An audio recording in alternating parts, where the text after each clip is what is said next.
Listen, let me tell y'all something. You ever notice how people always try to make you pick sides like life is some kind of reality TV show? They'll say, between this person and that person, who do you like more? And it ain't just about music or sports teams or even food. No, no, no. They want you to pick between world leaders like your personal preference got anything to do with how nations run. That's where we're at. Between Modi and Donald Trump, who do you like the most? That's the question that gets thrown around. And let me tell you, that's not an easy one to just laugh off, because when you mention these two names, you're talking about two men who walk into a room and the entire atmosphere shifts. You're talking about two leaders who command attention, spark debate, divide people, unite people, and get headlines rolling like fireworks on the 4th of July. Now first, let's deal with the fact that both of these men, they ain't subtle.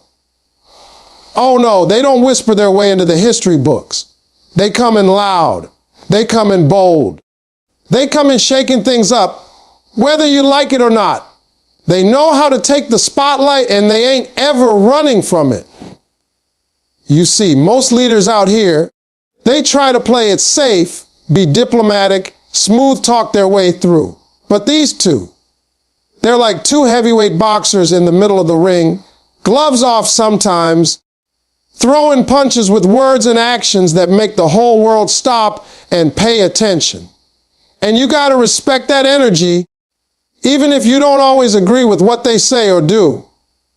Now, when you look at Modi, you're looking at a man who rose up from the ground level.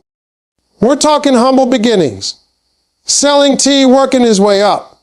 That's the kind of story that touches people's hearts.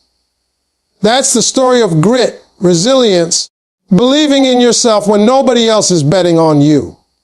Because let's be real, how many times in your life have you felt overlooked? How many times have people told you, you ain't got the right background, you ain't got the money, you ain't got the connections?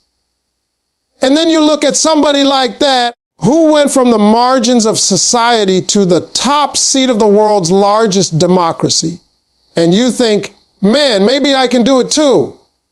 That's inspiration right there. That's proof that your past doesn't define your future.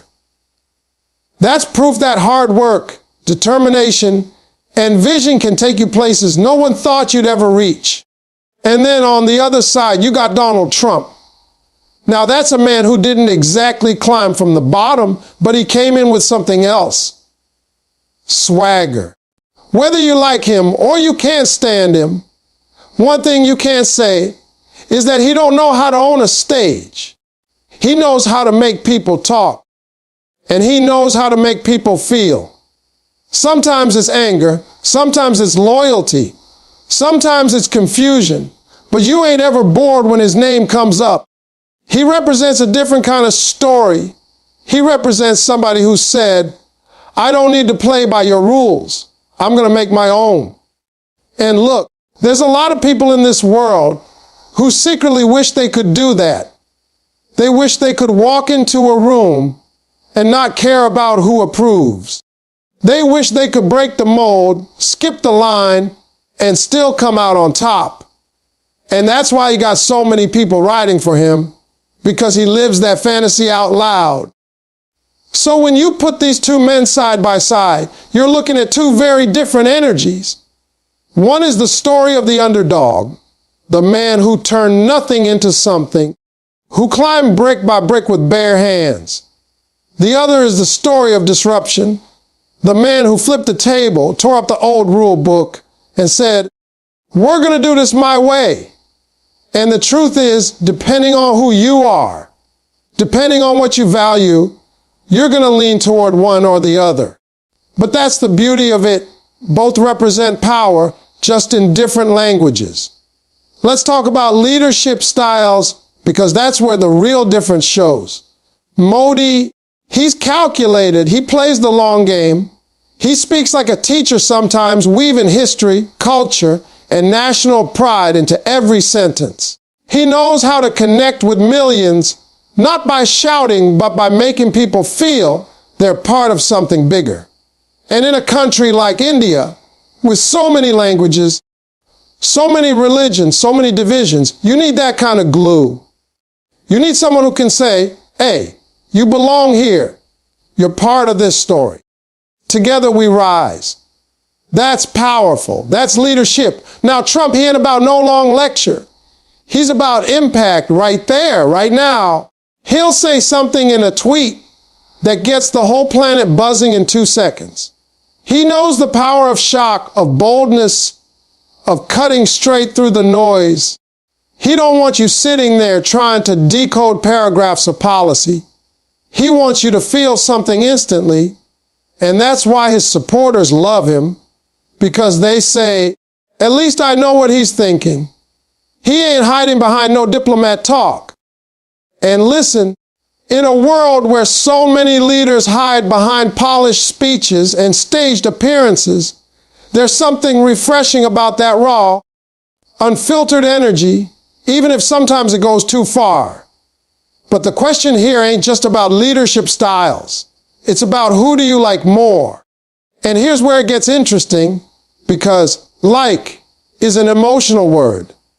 It's not about who runs the economy better or who has stronger policies.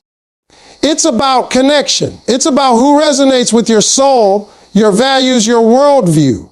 For some, they like Modi more because they see discipline, humility, a man who rose from nothing. For others, they like Trump more because they see boldness, rebellion, a man who speaks his mind no matter what. And then there's a group that says, I don't like either one of them because they're too controversial. And that's fair too. Because let's be real, not everybody can vibe with strong personalities. Some people want calm, steady leadership. These two, they ain't calm. They're firecrackers. They're fireworks. They're lightning in human form. Now let's take this deeper, because when we ask who you like more, we're also asking who you identify with more. Are you the kind of person who believes in steady climb, patience, persistence? Or are you the kind of person who believes in breaking barriers, shaking things up, rewriting the rules? That's the real reflection. When you pick one over the other, you're revealing something about yourself. You're saying, this is how I see life. This is how I fight my battles. And that's why this question is bigger than politics. It's about identity. See, people love Modi because he symbolizes transformation. He's like that reminder that no matter how tough life is, no matter how small your beginnings, if you keep your vision alive, you can rise. And that hits deep, especially for millions of ordinary folks who feel invisible. On the other hand, people love Trump because he symbolizes resistance. He's that voice that says, I'm not going to play by your rules. I'm not going to let the establishment box me in. And let's be honest, a lot of people feel suffocated by the system. They feel ignored, betrayed, left behind. And when someone stands up and says, I don't care about their rules, I'm here for you, they listen, they follow. But let's also be clear. Liking somebody don't mean agreeing with everything they do. You might like Modi's discipline, but disagree with some of his policies. You might like Trump's boldness, but not the chaos that comes with it. That's the complexity of leadership. Nobody is perfect. Nobody is spotless. And when you like a leader, it's often about what part of them connects to your values, not about their entire package. Think about history. Every great leader had admirers and critics. Some loved them for their vision, others hated them for their methods. That's how it works. But at the end of the day, liking somebody is about resonance. It's about, does this person speak to something inside of me? Does this person make me believe in possibility? And both Modi and Trump, in their own unique ways, have done that for millions. You can't deny that. Now, some people are going to say, but who's better? And that's where I push back, because better depends on what yardstick you're using. If your yardstick is humility, then one might edge out the other. If your yardstick is boldness, then it flips. If your yardstick is stability, it's another story. If your yardstick is disruption, it's different again. So instead of asking who's better, the real question is, who do you connect with more? Who do you see yourself in? And let me tell you, both of these men, they teach lessons beyond politics. Marty teaches you that your past ain't your prison. That no matter how low you start, you can climb. That leadership is about serving, about vision, about discipline. Trump teaches you that sometimes you got to stop waiting for permission. Sometimes you got to kick the door open.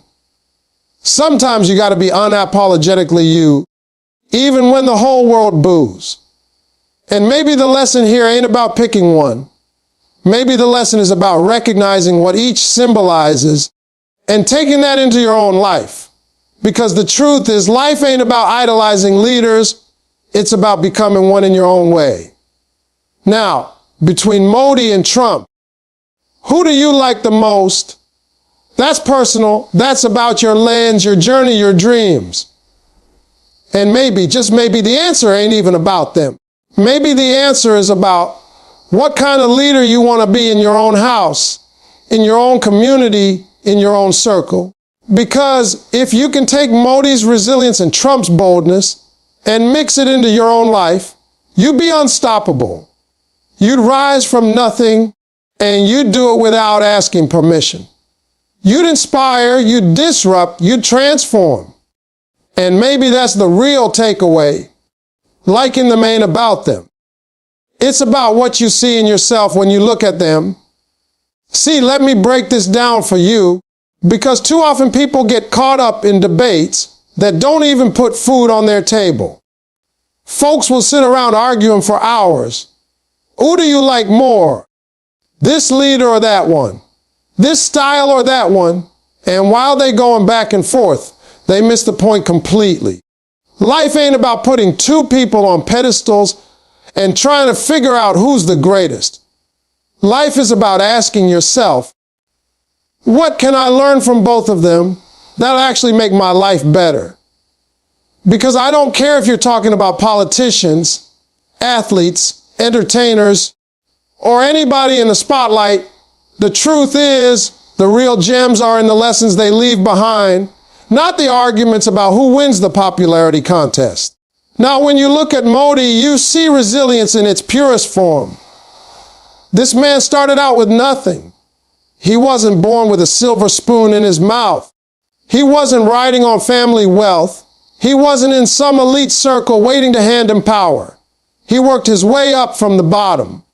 And listen to me, anybody who has ever been broke, anybody who has ever felt invisible, anybody who has ever had to claw their way out of a hole knows exactly how hard that is. That kind of resilience builds a different kind of character. It makes you tougher, sharper, and hungrier than the rest. Because when you've had to struggle just to be seen, you develop a mindset that says, I will not quit no matter how many doors close in my face. That's resilience. That's the ability to take hit after hit and still keep moving forward. On the flip side, you got Trump, and say what you will about him, the man embodies boldness. He don't whisper. He don't tiptoe. He don't ask permission. He walks in the room like he owns it, whether he does or not. And that boldness, let me tell you something, it's magnetic, because in life, people gravitate toward confidence. You could be wrong as the day is long, but if you stand there with your chest out, believe in every word that comes out your mouth, people will stop and listen. That's the power of boldness. Boldness makes you stand out in a world where most people are too scared to raise their hand, too scared to step out of line, too scared to speak their truth. And sometimes, boldness is what gets you the shot that talent alone couldn't. So here we are with two very different qualities, resilience and boldness. One shows you how to survive the storm, the other shows you how to step into the spotlight. And here's the kicker, you need both. You can't just be resilient without boldness, and you can't just be bold without resilience. Because if you only got resilience, you'll keep taking hits, keep surviving, but you might never rise because you're too busy waiting for someone to notice you. And if you only got boldness, you'll shine for a minute, but when the storms of life come, you'll crumble because you don't have the toughness to endure. You need both. Resilience is what keeps you going when life knocks you down. Boldness is what pushes you to knock on doors you got no business knocking on. Resilience is the voice that says, get up, try again. Boldness is the voice that says, why not me? Why not now? Resilience gives you the patience to keep climbing. Boldness gives you the courage to take the leap when the moment arrives. Together, they make you unstoppable. Think about your own life. How many times have you played it too safe? How many times have you sat on an idea, a dream, a talent, because you were scared of what people might say? That's where boldness should have stepped in. But maybe you didn't have it. Maybe you were waiting for the perfect moment, the perfect sign, the perfect approval. Newsflash, there is no perfect moment. Boldness is stepping up anyway. Boldness is saying, even if I ain't fully ready, even if I don't got all the answers, I'm going to take this shot. Now let's flip it. How many times have you actually taken a leap, but then you fell flat on your face? How many times did you try, only to get rejected, only to hear no, only to get laughed at? That's when resilience should have carried you. But maybe you gave up too soon. Maybe you said, well, I tried once and it didn't work, so I guess it's not for me. See, that's where people mess up. They think one setback is the end of the story. No, no, no. Resilience says, that wasn't the end. That was just the test. Get back up, keep going. And if you combine resilience with boldness, you won't just keep going. You'll keep going with courage, with fire, with a spirit that says, I dare life to try and stop me. Let me paint you a picture. Imagine somebody who has resilience without boldness. They're tough, they can handle struggle, but they never step into their destiny because they're too afraid to put themselves out there. That's the person who stays at the same job for 20 years, hating it, but saying, at least I got a paycheck. They survive, but they don't thrive. Now imagine somebody who has boldness without resilience. They step out, they make noise, they get attention, but the moment life hits them hard, they fold. That's the person who tries 10 different things, but quits each one after the first setback. They shine for a second, then disappear. Neither of these extremes works. But when you put resilience and boldness together, that's when you get someone who can survive the storm and still chase the sun. That's when you get someone who rises from nothing, and when they finally get their shot, they ain't scared to take it. Look at some of the greatest success stories in history, and you'll see both qualities at play. Every inventor, every leader, every visionary had to have resilience to keep going after failure and boldness to believe their vision when no one else did. You think Thomas Edison didn't need resilience when he failed thousands of times before the light bulb? You think he didn't need boldness to keep telling people, I'm going to figure this out, when everybody thought he was crazy? You think Oprah didn't need resilience after being rejected and told she wasn't fit for TV? You think she didn't need boldness to build an empire in an industry where people didn't look like her at the top? That's the lesson here. Don't get caught up in choosing sides. Don't waste your time arguing who you like more. Take the best qualities from each and apply them to your own life. Because at the end of the day, what good is it to admire resilience if you don't build your own? What good is it to clap for boldness if you stay timid in your own story? And let me tell you something else. Resilience and boldness ain't just for politics or business. They're for every part of your life, Your relationships. You need resilience to survive the tough seasons and boldness to love